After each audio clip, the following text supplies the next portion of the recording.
살리고 싶었거든요. 다른 남들보다 뛰어났던 저를 제가 미처 성숙하기도 전에 그냥 저를 타락하게 했습니다.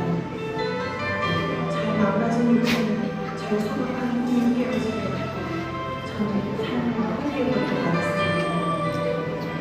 결국 저는 이 세상에서 가장 천박한 삶을 사는 그런 여자가 되어버렸습니다.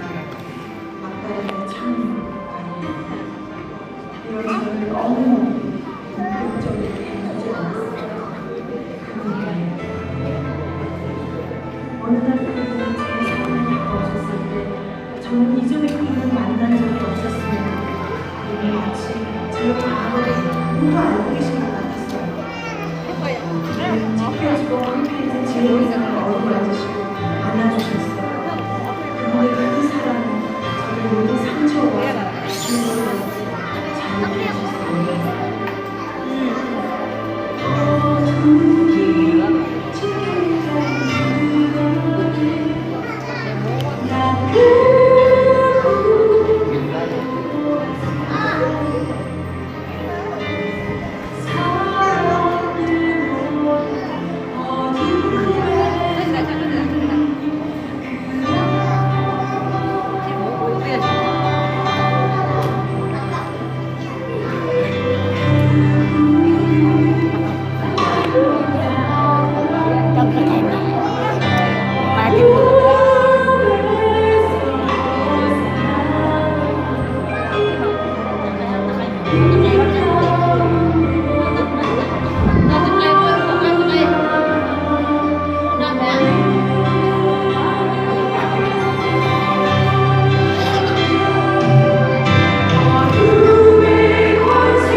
저는 이런 저의 인생을 만회하려고 무척 애를 썼습니다. 열심히 공부했죠. 그리고 마침내 유대인으로서는 차지했고 세리사까지 증명했지만 여전히 공부했습니다. 제 주위엔 친구가 없었거든요. 저는 독특한 성격을 보였죠. 그분이 저희 마을에 오신다는 소문을 저는 흥분되었었습니다. 그리고 그분을 만나고 그 마음에 조금 오랫동안 나무에 기어올랐었죠. 그때 그분은 저에게 다가오셨습니다. 그리고 저의 이름을 부르셨죠. 그리고 그분은 저의 집까지 오셨습니다. 그분은 저를 인정해 주셨습니다. 어느 날부터 제 안에 사람들이 일어났습니다.